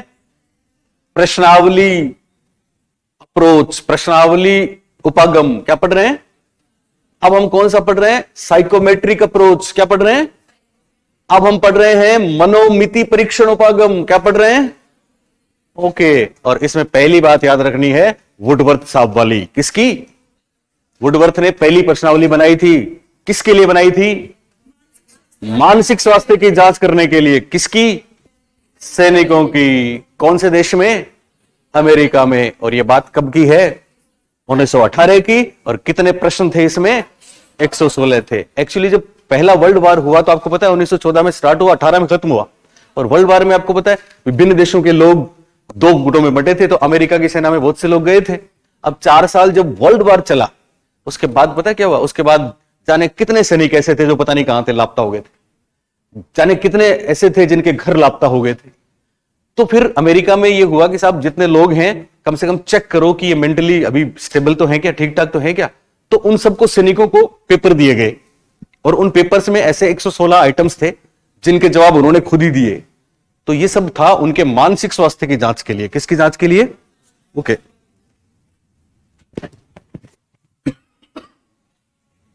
ध्यान रखना, साइकोलॉजी में और आजकल सबसे इंपॉर्टेंट अगर कोई चीज है तो मेंटल हेल्थ। क्या है? मेंटल हेल्थ है। मानसिक स्वास्थ्य बहुत बड़ा मुद्दा है, बहुत बड़ी बात है, और हम सब इसको देख भी रहे हैं। आपको पता है ना, जब से कोरोना आया है, याद है आपको? याद है आपको वो आइसोलेशन के दिन किस तरह से मोबाइल पे वो मीटर चलता हुआ देखते थे? कितना स्ट्रेस होता है ना? तो ये स्ट्रेस तो पहले हमारे देश में इतना था नहीं, हम जानते नहीं थे इन चीजों को। तो हम सुनते थे अमेरिका में ऐसा होता है, विदेशों में ऐसा होता है, लेकिन आज हमारे देश में भी हम इससे कितने दो चार हैं, कितने हम सुनते हैं, ऐसे कैसे सुनते हैं। तो स्ट्रेस, तनाव, दबाव बहुत खराब बात है, पर ये है तो है। अब किसी का स्वास्थ्य खराब हो गया साहब, किसी को लाइलाज बीमारी होगी तो बस की बात नहीं है। वैसे ये भी बीमारियां हैं, लेकिन ये शारीरिक बीमारियां नहीं है बल्कि मानसिक बीमारियां हैं। और मनोविज्ञान और साइकोलॉजी इसीलिए बहुत ज्यादा पढ़ाया जाता है। आपको इसलिए पढ़ाया जा रहा है कि आप भविष्य में छोटे छोटे बच्चों को भी ठीक करोगे, आप समाज को ठीक करोगे, क्योंकि समाज में मेंटल हेल्थ बहुत बड़ी चीज है। और अब तो हमारे देश में भी बजट में मेंटल हेल्थ का पूरा उसमें एक हिस्सा आता है, उसका वेटेज दिया जाता है। अगली महत्वपूर्ण बात इसी से संबंधित है और वो है MMPI। क्या है? MMPI, ये भी यूएस का काम है। तो अब वुडवर्थ वाली पहली बात थी, और अब दूसरी बात क्या हो जाएगी? MMPI। MMPI MMPI लिखा आपने? MMPI। तो पहला तो काम है, इसकी फुल फॉर्म लिखनी है हमको।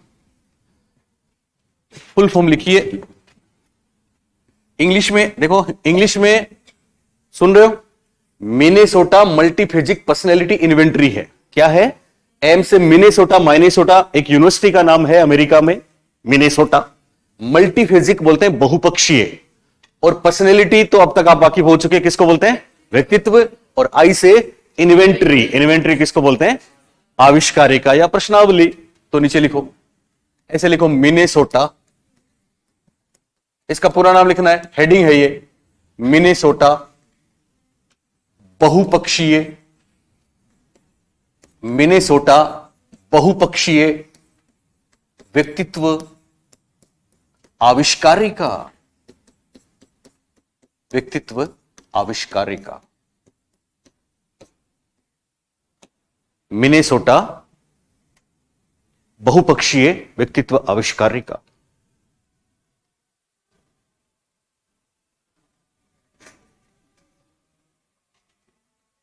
लिख लिया। मिनेसोटा हिंदी इंग्लिश में क्या रहेगा? मिनेसोटा। बहुपक्षीय हिंदी में इंग्लिश में क्या हो जाएगा? मल्टीफेजिक। क्या हो जाएगा? मल्टीफेजिक। व्यक्तित्व इंग्लिश में क्या हो जाएगा? पर्सनैलिटी। और प्रश्नावली इंग्लिश में, आविष्कारिका इंग्लिश में क्या हो जाएगा? इन्वेंटरी। क्या हो जाएगा? इन्वेंटरी। तो सिंपल, केवल हिंदी वाला लिख लो, चल जाएगा काम। लिखवाओ इंग्लिश में, लिखना चाहो तो लिख लो। मिनेसोटा की स्पेलिंग इश्यू नहीं करेगी, जो भी होगा। मिनेसोटा, दूसरे एम से मल्टीफेजिक, पर्सनैलिटी, इन्वेंटरी।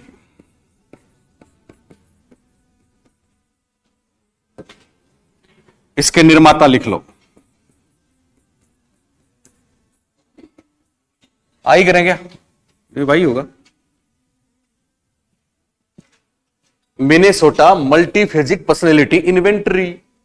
हिंदी में बस मिनेसोटा नाम याद रह जाएगा आपको।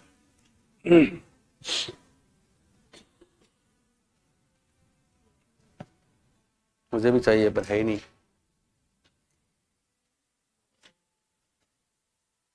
ओके, बोलिए। शॉर्ट में क्या बोलेंगे?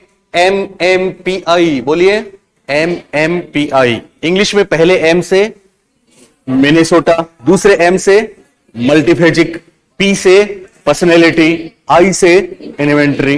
हिंदी में पूरा नाम बोलिए। मिनेसोटा बहुपक्षीय व्यक्तित्व आविष्कारिका। शाबाश। बताओ मोनिका, इसके निर्माता। सुनीता, आज एक वो लड़की नहीं है, यहां पे बैठती है। अच्छा, पारुल तुम बताओ। आप बताओ पारुल से आगे। सुमन, क्या याद नहीं आ रहा, कोई बात नहीं। प्रियंका, ओके। टी शर्ट, चलिए। और कोई? दो लोग हैं, सुन रहे हो? एक तो पानी की बोतल आती है अपने बिस्लेरी जैसी, बिस्लेरी जैसी एक और बोतल है पानी की, किनले। किनले देखिए, तो एक नाम है मैकिनले। शाबाश। एक नाम है हाथावे। तो निर्माता का नाम लिखिए, हाथावे एवं मैकिनले। ये बहुत बार आया परीक्षा में, ऐसे नहीं है। हाथावे एवं मैकिनले, हाथावे एवं मैकिनले। मैकिनले, ये नए भी याद आए। हाथावे एवं मैकिनले।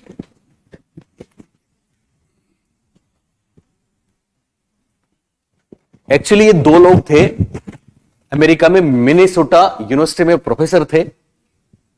इनका डिपार्टमेंट था न्यूरो। ये दोनों न्यूरो साइकेट्रिस्ट थे। न्यूरो साइकेट्रिस्ट थे, इसका मतलब साइकोलॉजिस्ट थे। दो लोग, एक का नाम है हाथावे और दूसरे का नाम है मैकिनले। क्या नाम है? मैकिनले। तो हाथावे और किनले याद रख लोगे तो भी काम हो जाएगा। ओके। दूसरी बात, इन्होंने सबसे पहले स्टार्ट किया था 40s में, 1937। तो कई जगह आपको डेट में ध्यान रखना, कई जगह 37 मिलता है, कई जगह 39 मिलता है, कई जगह 40 मिलता है। 42 में अमेरिकन साइकोलॉजिकल एसोसिएशन ने पब्लिश किया था इसको। 43 तक ये आया था। कई जगह 42 मिलता है, कई जगह 43 मिलता है। तो चिंता नहीं करनी है, आप ब्रैकेट में आप लिख दो 1937 से 1943। ये समय जो है वो MMPI के नाम रहा। 1937 से 1943, 1937 टू 1947, इसमें सारी डेट्स है। सॉरी 43, 37 टू 43 पब्लिकेशन है बीच में। 42 में है, 43 में है, 39 में है, 40 में है। एक बात। दूसरी बात, आप सुन रहे हो मेरी बात? MMPI लिख लिया सबने? बोले निर्माता कौन है? हाथावे मैकिनले। बोलिए सब लोग, हाथावे मैकिनले। तीसरी बात महत्वपूर्ण कि MMPI जो है, सुन रहे हो ना, उसमें 10 प्रकार के मनोरोगों का जिक्र है। उसमें 10 प्रकार के रोगों वाले शील गुणों का जिक्र है। उसमें मेंटल हेल्थ से संबंधित 10 प्रकार की मापनियां हैं। क्या हैं? जिनको इंग्लिश में बोलते हैं क्लिनिकल स्किल्स। क्या बोलते हैं उनको? Clinical skills. याद चुका है परीक्षा में 10 क्लिनिकल स्किल्स हैं। और एमएमपीआई इतनी महत्वपूर्ण है पूरी दुनिया में, हम लोग तो इसको अभी पढ़ रहे हैं, कि एमएमपीआई के बहुत से रिवाइज्ड फॉर्म आ चुके हैं। सबसे पहले वाली थी एमएमपीआई, हथावे में खेलने ने बनाई थी। उसके बाद बहुत सी आई हैं, एमएमपीआई 2, अभी 2020 में एमएमपीआई 3 आ चुकी है। एमएमपीआई 3, इसके बीच में भी एमएमपीआई ए, अडोलसेंट बच्चों के लिए, किशोरावस्था में जो अपराध करते हैं उनके लिए भी आ चुकी है। तो ये जो काम की बात है 2-3 हम वही लिखेंगे, सारा नहीं लिखेंगे। क्या लिखेंगे? लिखो। पहली बात लिखिए, लिखिए एमएमपीआई। अब एमएमपीआई शॉर्ट लिखेंगे हम, आप समझ लोगे एमएमपीआई की बात हो रही है। ठीक है, देखो एक सवाल आया था परीक्षा में, एक बार नहीं कई बार, कि इनमें से कौन सा, आप सुन रहे हो, इनमें से कौन सा व्यक्तित्व के स्व प्रतिवेदन उपागम का उदाहरण है? 4 ऑप्शन थे। एक था आईबीटी, एक था, आईबीटी समझते हो, पढ़ेंगे हम, इंक ब्लॉट टेस्ट, शाही धब्बा परीक्षण। एक था टीएटी, एक था सीएटी, एक था एमएमपीआई। तो आंसर क्या हो जाएगा? एमएमपीआई, क्योंकि एमएमपीआई हम कौन से हेड में पढ़ रहे हैं?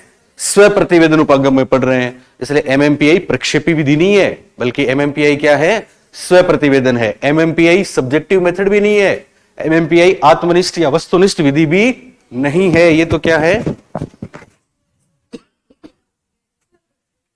ओके, स्व प्रतिवेदन है, या ये प्रश्नावली है, या ये साइकोमेट्रिक है, ये ध्यान रखना है। ओके, तो पहली बात लिखिए, एमएमपीआई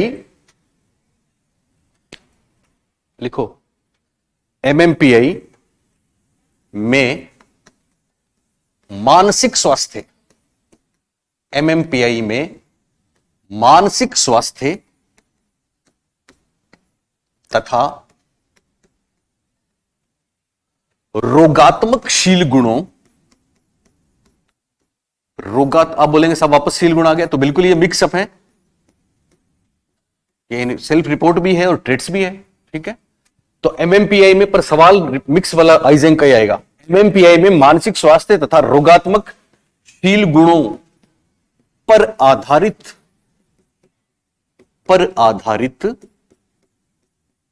10 नैदानिक मापनियां, 10 नैदानिक मापनियां।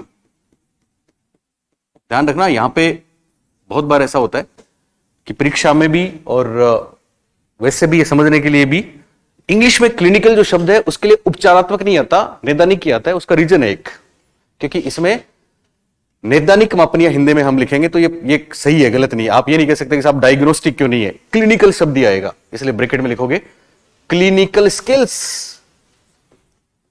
क्लिनिकल स्किल्स हैं। एमएमपीआई में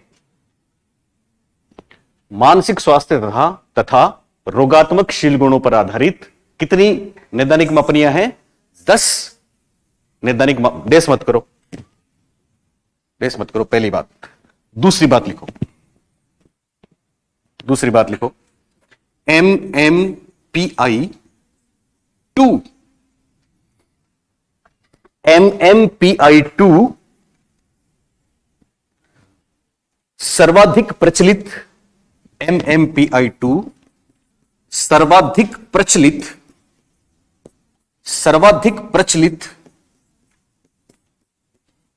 एमएमपीआई 2 सर्वाधिक प्रचलित है जिसका निर्माण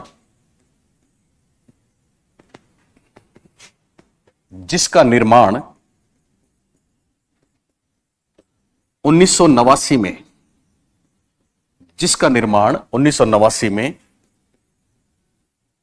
एक नाम याद रखना, बूचर तथा दूसरा नाम भी ध्यान रखना है, डेल स्टॉर्म, बूचर तथा डेल स्टॉर्म ने किया था। एमएमपीआई 2 सर्वाधिक प्रचलित है जिसका निर्माण 1989 में बूचर तथा डेल स्टोर्म है ये, वो थे लुइस गोल्डबर्ग, ये हैं डेल स्टोर्म। 1989 में बूचर तथा डेल स्टोर्म ने किया था।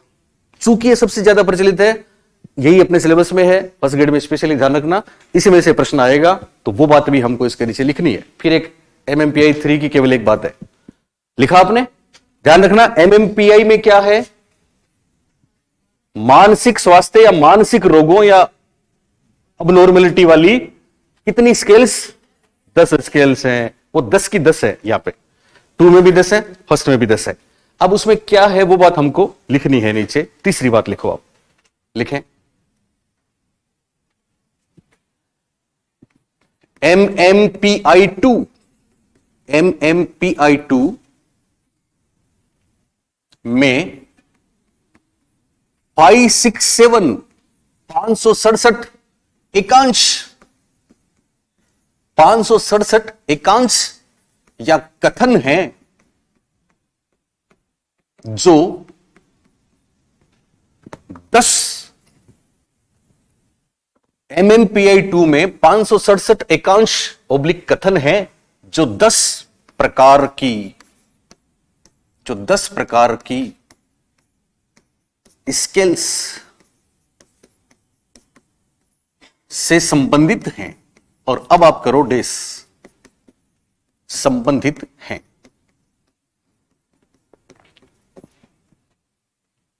जो 10 प्रकार की स्केल्स से संबंधित है।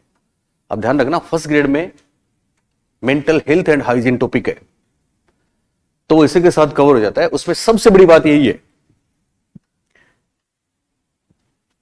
मानसिक रोगों के बारे में सबसे महत्वपूर्ण, सबसे बड़ी बात, इनमें से एक का जरूर परीक्षा में पूछा जाता है, गारंटी से। तो 10 की 10 स्केल हम कोशिश करेंगे, मोस्टली एक आध कोई रहेगी तो बात नहीं है। वो क्या है, तो आपने डेस किया। अब इनके नाम हिंदी और इंग्लिश दोनों में मैं आपको लिखवाऊंगा। परीक्षा में इंग्लिश वाला तो गारंटी से मिलेगा, हिंदी में बदल सकता है। सुन रहे हो मेरी बात? आप कितने मानसिक रोगों के बारे में जानते हैं, चलिए बताएं मेरे को। एक तो आप सब लोग जानते होंगे, मनोविदलता हिंदी में, जिसको इंग्लिश में क्या बोलते हैं सुमन? सिजोफ्रेनिया या स्किजोफ्रेनिया, ये तो सुना है सबने। एक आपने ओसीडी जरूर सुना होगा। ओसीडी सुना है, बार बार हाथ धोने वाला, बार बार ताला चेक करने वाला। एक आपने मस्क्युलिनिटी फेमिनिटी जरूर सुना होगा, पुरुषत्व नारीत्व सुना है? बताता हूं, लिख ले नाम, हिंदी इंग्लिश दोनों लिखो। 1 नंबर, पहले हिंदी में स्वकाय रोग दुश्चिंता विकार, छोटा सा नाम पर बहुत काम के।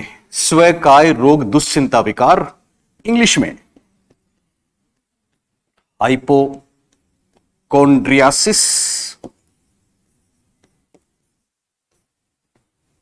स्वकाय रोग दुश्चिंता विकार, हाइपोकोंड्रियासिस। ये जानते क्या होता है हाइपोकोंड्रियासिस? हाइपोकोंड्रियासिस क्या होता है पता है? महिला में तो काफी होता है। मतलब इसमें क्या होता है, साइकोलॉजी है ये। इसमें क्या होता है कि हमें ये लगता, आप सुन रहे हो मेरी बात? हिंदी में क्या लिखा? स्वकाय रोग दुश्चिंता विकार। इंग्लिश में क्या लिखा? हाइपोकोंड्रियासिस। होता क्या इसमें कि हमें यह लगता है मुझे कोई गंभीर बीमारी है, मुझे कोई गंभीर बीमारी है, जबकि वास्तव में वो बीमारी है ही नहीं। पर ये वहम जाता नहीं है। डॉक्टर के पास लेके गए, कोई भी दर्द है बहुत ज्यादा, ऐसा हर चीज पैनिक फील होता है। दर्द है, कहां है? यहां। डॉक्टर साहब बोलते हैं यहां नहीं, यहां तो नहीं है, यहां भी नहीं है, यहां तो नहीं है, पर है, पता नहीं कहां है। यह हाइपोकोंड्रियासिस है, जिसमें अब कहते हैं साइकोलॉजी होगी तेरी, तो यहाँ की तेरी साइकोलॉजी क्यों होगी? एनी टाइम फील करते हैं ना, हम ये फील करते हैं कि कोई गंभीर बीमारी है मेरे, तो जबकि वास्तव में वो नहीं है। तो जाने कितने लोग, हम तो फिर भी इतने अवेयर नहीं है। आपने देखा है, अपन लोग तो उसमें जी रहे हैं, हम मतलब अलग टाइप के लोग हैं। हम थोड़े बिंदास भी हैं, हम थोड़ी चिंता भी कम करते हैं। बाकी आप देखो उनको, अपने यहां भी देखना, आप वीकली चेकअप करवाते हैं, वीकली, है ना सब लोग, हर एक चीज। तो वो कितना वो है, तो ये साइकोलॉजिकल है। तो स्वेकाय रोग दुश्चिंता विकार यानी बिना किसी कारण के गंभीर रोग की चिंता, आराम से समझ लोगे। स्वेकाय मतलब खुद की बॉडी, और दुश्चिंता एंजाइटी होती है, बीमारी की चिंता होती है। प्री विकार है, वास्तव में बीमारी है तब ये नहीं है, पर बीमारी तो है ही नहीं, फिर भी हमको चिंता है। Okay, 1 number. 2 नंबर लिख लिया ना पहला, चलिए 2 नंबर। 2 नंबर अवसाद, इंग्लिश में बोलिए डिप्रेशन। बहुत डेंजरस चीज है अवसाद, डिप्रेशन। अक्सर मेरे को बच्चे जाने मेरे व्हाट्सएप पे भरे पड़े, सर डिप्रेशन में हूं क्या करूं, सर डिप्रेशन में हूं क्या करूं। तो सर जवाब देते हैं, सर खुद डिप्रेशन में क्या करें। क्या गलती करते हैं हम, चिंता, उदासी। सुन रहे हो मेरी बात, हम सबको उदासी घेरती है अक्सर किसी भी बात पे। इंडिया हार गई तो उदास हो गए, नहीं हुए थे ना, बहुत उदास हुए, सब हुए थे। धर्मा तो खाना ही नहीं खाया उसने तो। लेकिन हम इसको डिप्रेशन, परीक्षा में फेल हो गए, हम सब दुखी हैं, उदास हैं। यानी कितने ऐसे फैक्टर्स हैं जो हमें उदास करते हैं, दुखी करते हैं ना रोज, तो हम उदास होते हैं। लेकिन that is not depression. Depression तो एक बीमारी है भयंकर। उदासी बस आई और फिर चली जाएगी, वो 1 दिन 2 दिन 3 दिन 4 दिन 5 दिन चली जाएगी। लेकिन अगर महीनों महीनों और बरसों सालों साल उदासी घर कर जाए तो डिप्रेशन है। और डिप्रेशन के लक्षण है, फिर हम ना तो कोई इमोशंस होता है, ना किसी काम में मन लगता है, सोते जागते में कोई फर्क नहीं रहता उसमें। कई बार कोई भयंकर चिंता होती है तो 2-4 दिन अपने कैसे निकलते हैं पता है। अब ये चिंता लंबी हो जाए तो वो डिप्रेशन होता है। इसलिए जनरली आपको जो भी चिंता होती है वो डिप्रेशन नहीं होता। डिप्रेशन तो बहुत लंबे टाइम के लिए अगर कुछ है तो होता है, और वास्तव में इनका इलाज भी है, सबका ट्रीटमेंट है, सबका इलाज है, सबकी थेरेपी है साइकोलॉजी में। ओके, तो अवसाद डिप्रेशन दूसरा, मतलब पूरी दुनिया में ये इतने गंभीर रोग हैं, गंभीर बीमारियां हैं मानसिक, जिनका एमएमपीआई में जिक्र है, इसलिए एमएमपीआई बहुत इंपॉर्टेंट है। 3 नंबर पुरुषत्व नारीत्व।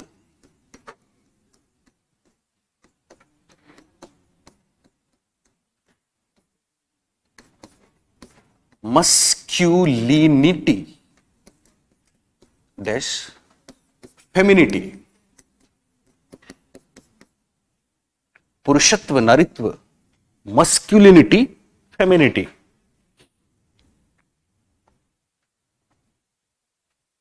ओके, ये भी बहुत खतरनाक है।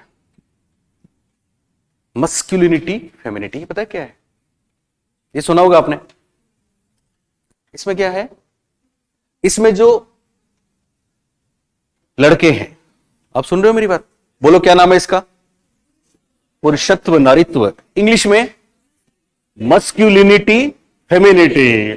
यानी इसमें जो लड़के हैं वो लड़कियों जैसा फील करते हैं और लड़कियां लड़कों जैसा फील करती हैं। उनमें ऐसे फिजिकली नहीं, फिजिकली वो लड़का है पर वो लड़की है। कैसी कैसी स्थिति हो सकती है, विडंबना हो सकती है। तो ऐसे बहुत से केसेस देखने को मिलते हैं, साइकोलॉजिकल। मैं पिछली बार उत्कर्ष में पढ़ा रहा था, तब की घटना है और वो रियल घटना है। घटना क्या हुई कि सिरोही के पास, पाली सिरोही के बॉर्डर पे एक गांव था, सुन रहे, उस जिले में, और उसमें एक कोई व्यक्ति था, तो उसने एक बहुत बड़ा जागरण करवाया माता जी का। आप सुन रहे हो मेरी बात? उस जागरण में बहुत से लोग आए। फिर रात को 12-1 बजे वो मतलब उसमें कुछ बोलता है और बोलता है कि अब मेरे को माता बुला रही हैं और मैं वापस आऊंगा, आप सब लोग वेट करो, थोड़ी देर में वापस आ रहा हूं, पर मैं किसी और रूप में वापस आ रहा हूं। और ऐसा कहके वो भाग के पास ही एक कुआं था, उसमें गिर गया, कुएं में गिर गया, हड़कंप मच गया। उसको बाहर निकाला तो फीमेल कपड़े पहन के वो बाहर आया। उसने महिला के कपड़े पहन रखे थे, उसका वीडियो भी देख लेना आप, यूट्यूब पे मिल जाएगा।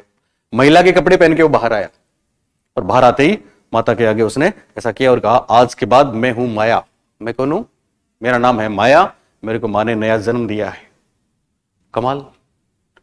वहां जो औरतें थी वो औरतें उसको अंदर ले गई और उसको चेक किया कि वो माया है कि पुरुष है, तो बाहर आके वो बोली ये तो माया ही है। यस, 5 दिन बाद ये हालात हो गए। उसने माया कर दी। 5 दिन बाद में ये हालात हो गए कि साहब भीड़ टूट पड़ी, क्योंकि इससे बड़ा कोई चमत्कार हो सकता है? अभी अभी तो वो आदमी था, अब तो वो औरत बन गया, कुएं में से निकला। तो बाकायदा 4 दिन 5 दिन बाद में तो मीडिया में हाईलाइट और सब बहुत जबरदस्त हो गया।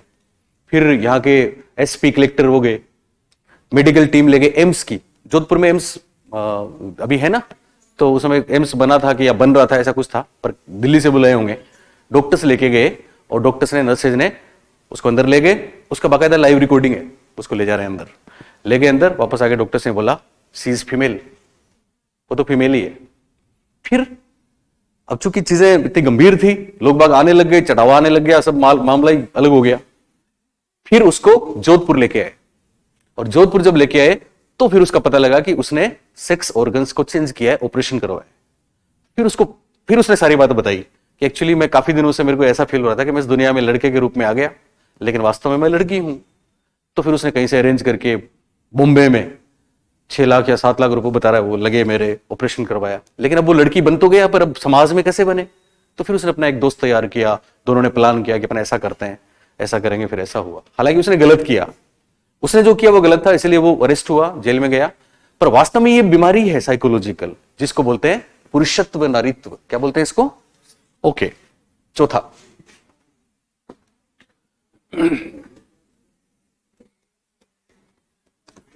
हिंदी में मनोदौर्बल्य। आप देख लेना इसको, इस घटना को आपको मिल जाएगी यूट्यूब पे। मनोदौर्बल्य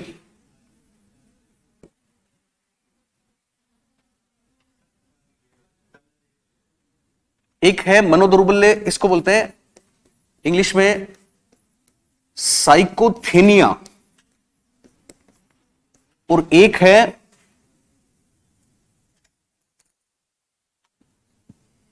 साइकोथेनिक डेवियंस।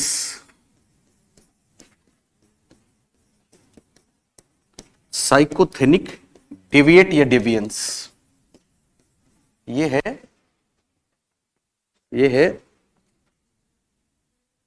इसको हिंदी में क्या बोलेंगे?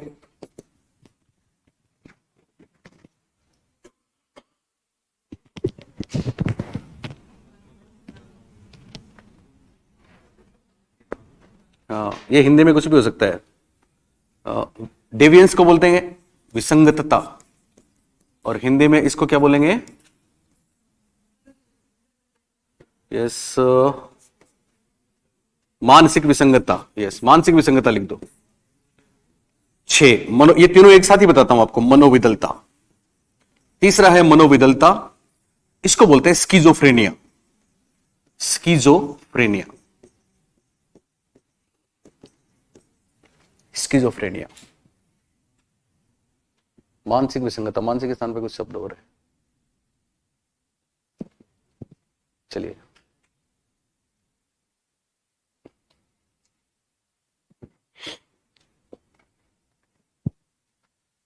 चलो, 4 नंबर पे मनोदौर्बल्य, 5 नंबर पे मानसिक विसंगतता। मानसिक नहीं होगा, चलो हिंदी में लिख लो मानसिक विसंगतता। देखो इसको, आप देखो सुनीता, साइकोथेनिक डेवियंस को इंग्लिश में, हिंदी में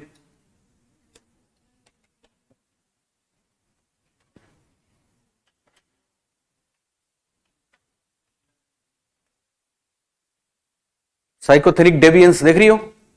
ओके, तो लिख लिया तीनों आपने। 4 नंबर पे क्या लिखा? मनोदौर्बल्य, जिसको इंग्लिश में क्या बोलेंगे? साइकोथेनिया, थेनिया, और ये है साइकोथेनिक डेवियंस।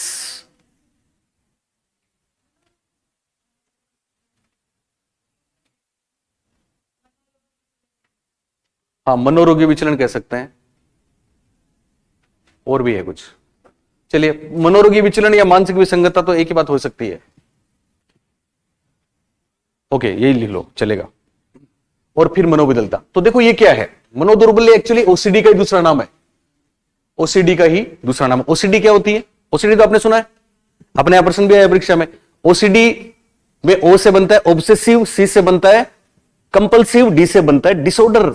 हिंदी में आपने सुना होगा मनोग्रस्ती बाध्यता विकार, सुना है मनोग्रस्ती बाध्यता विकार? क्या होता है ओसीडी में, इसमें साइकोथेनिया में क्या होता है कि इसमें हमारे दो चीजें होती हैं, आप सुन रहे हो मेरी बात?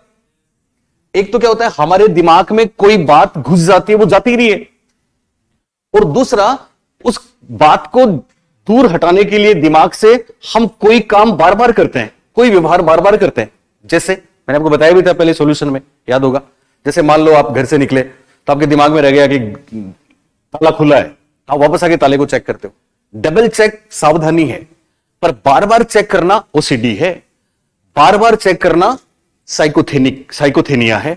तो कुछ लोग करते हैं ऐसा बार बार, आपको लगे स्टोव ऑन तो नहीं रह गया उसका, तो बार बार उसको चेक करते हैं। हाथ के कुछ लग तो नहीं गया, तो बार बार हाथ धोते ना आप।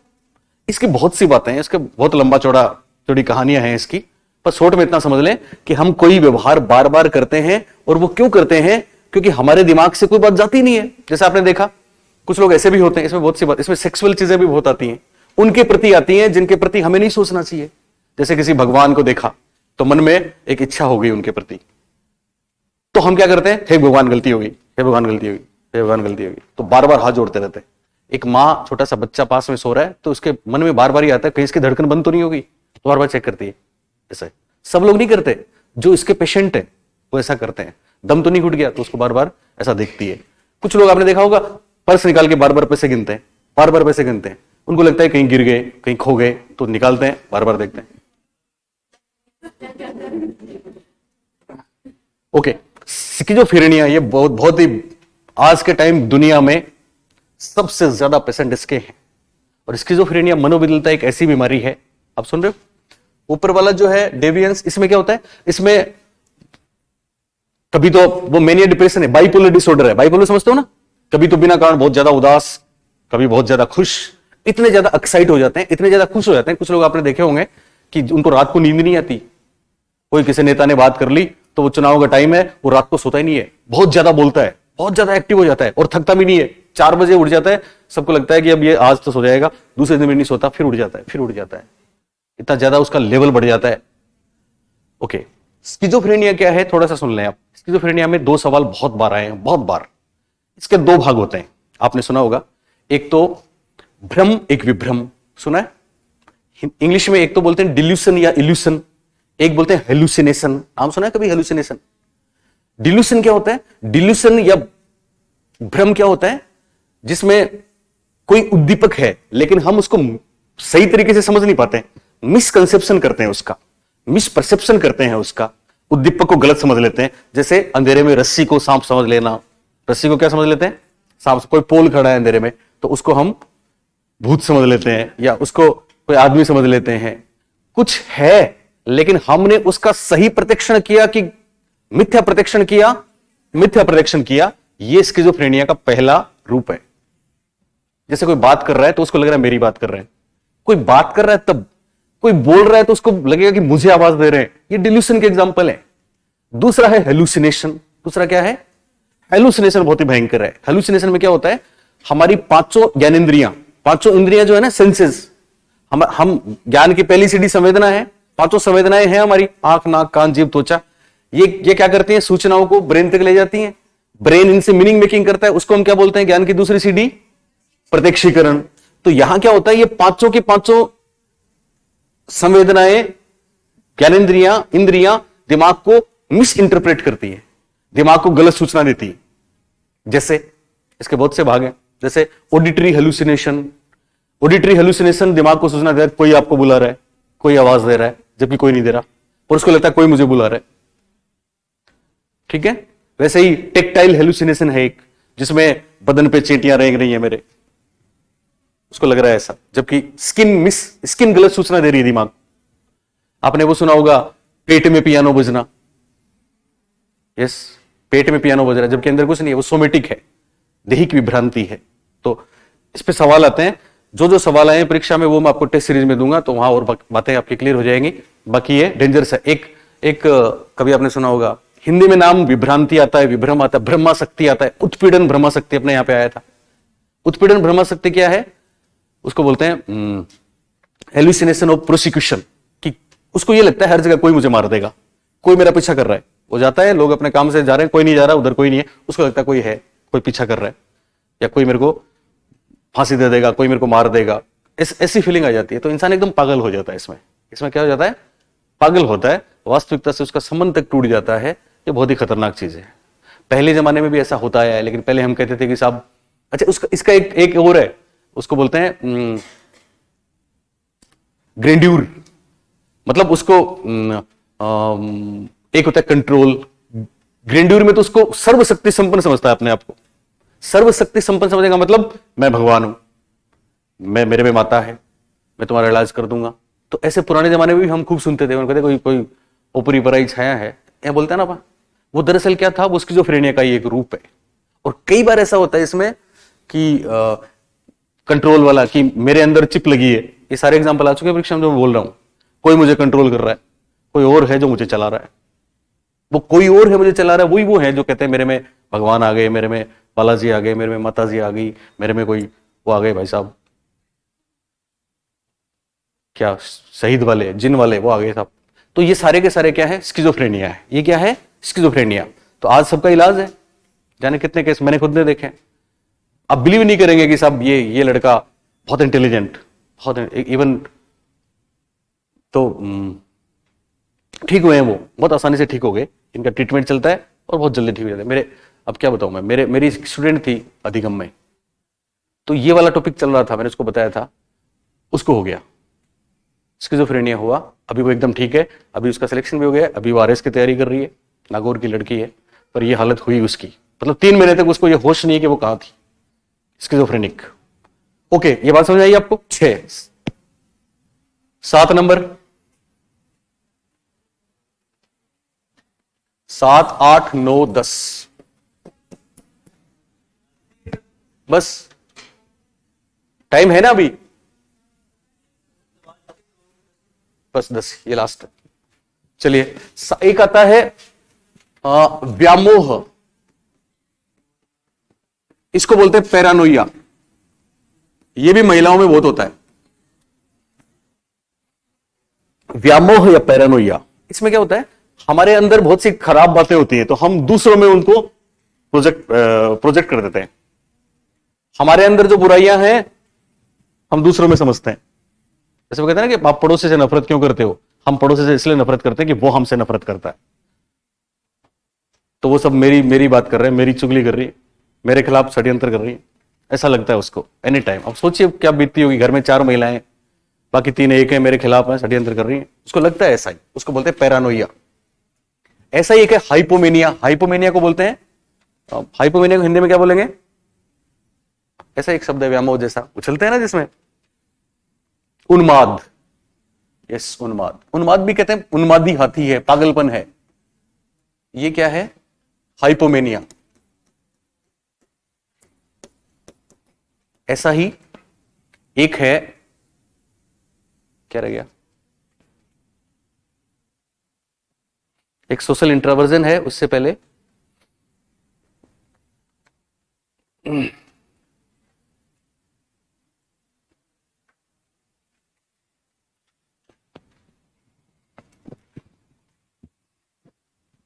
है मेरे पास।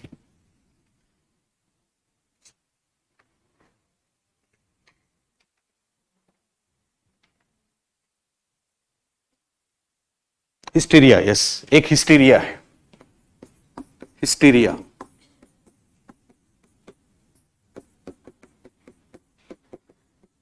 जल्दी से एक चीज करनी है बस। और एक है सोशल इंट्रोवर्सन, मतलब सामाजिक अंतर्मुखता, मतलब अपने आप में ही रहता है, वो दूसरों से बात नहीं करता। ऑटिज्म टाइप है, जिसको बोलते हैं सोशल इंट्रोवर्जन। इनमें से कोई बात परीक्षा में आती रहती है, आ सकती है।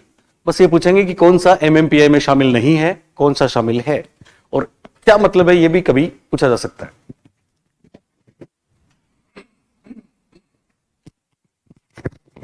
ओके, बस एक छोटी सी बात और लिखनी है। तो ये 10 के 10 नाम मैंने आपको लिखा है। वैसे इनके डिटेल में जाने की हमको जरूरत नहीं है, वो डॉक्टर्स के काम है, साइकेट्रिक के काम है, पर फिर भी थोड़ा आइडिया होना चाहिए क्या होते हैं। ठीक है, थोड़ा आइडिया हुआ आपको? बोलिए हुआ क्या? ओके, अब छोटी छोटी दो बातें और हैं, क्या है? नोट करो, नोट नोट एमएमपीआई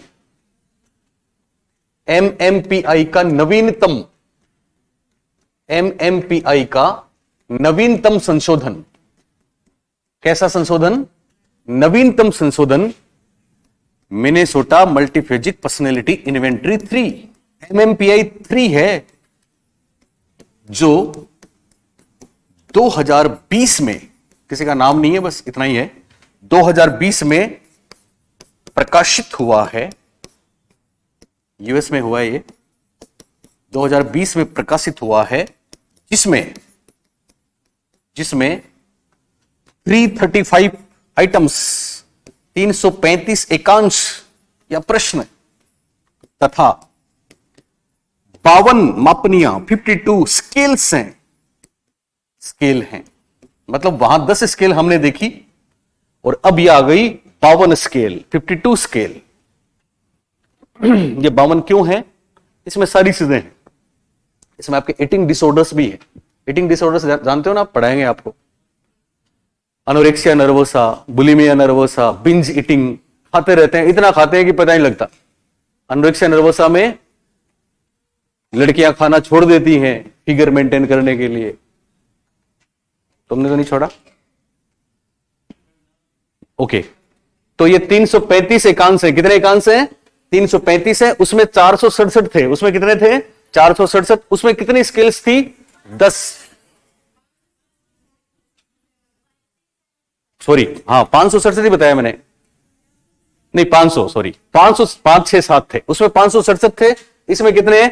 335, और इसमें पूरा वाइड खेल है पूरा, इसमें इवन आपके पब्लिक सिक्योरिटी भी है, इसमें खाने पीने वाली, कपड़ों वाली सारी बातें हैं, 335। ओके, अब एक महत्वपूर्ण बात और सुने, और वो परीक्षा में आ चुका है, चूंकि एनसीईआरटी में शामिल है। आज की आखिरी बात, आप सुन रहे हो ना मेरी बात?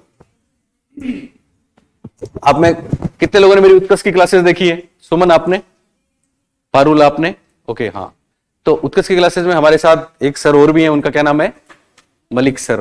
मलिक सर पढ़ाया करते हैं, है ना, वो आरपीएससी के एक्सपर्ट भी हैं, पुराने आदमी हैं, जोधपुर विश्वविद्यालय में साइकोलॉजी के हेड हैं वो, है ना, अभी तो रिटायर हो गए, 70 से ऊपर हो गए। तो मैं जब गया था तो वही पढ़ा रहे थे वहां साइकोलॉजी, तो एक्चुअली मेरे भी गुरु हैं वो। तो मलिक सर ने एक बढ़िया काम किया है, क्या किया है कि एमएमपीआई की तर्ज पर उन्होंने भारत में भी एक इन्वेंटरी बनाई है, और उसका नाम एमएमपीआई नहीं हो गया, क्या है? जेएमपीआई है, क्योंकि पूरा नाम है जोधपुर बहुपक्षीय व्यक्तित्व आविष्कारिका। ये परीक्षा में आ चुका है, एनसीईआरटी ने शामिल कर लिया है। तो लिखो आप आखिरी बात, नोट करके, ऊपर नोट करके लिखा है क्या? तो अब विशेष करके लिख दो, विशेष विशेष विशेष भारत में एमएमपीआई की तर्ज पर, भारत में एमएमपीआई की तर्ज पर प्रोफेसर मलिक, और मलिक के गुरु थे जोशी, प्रोफेसर जोशी, प्रोफेसर मलिक एवं जोशी ने, आप पढ़ते हो ना जोशी, कई बार जलोटा जोशी, ये सब। तो भारत में एमएमपीआई की तर्ज पर प्रोफेसर मलिक एवं जोशी ने जेएमपीआई, और ब्रैकेट में पूरा नाम लिखोगे, जोधपुर बहुपक्षीय व्यक्तित्व आविष्कारिका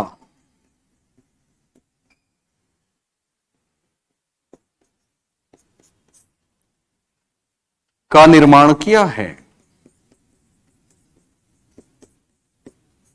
का निर्माण किया है।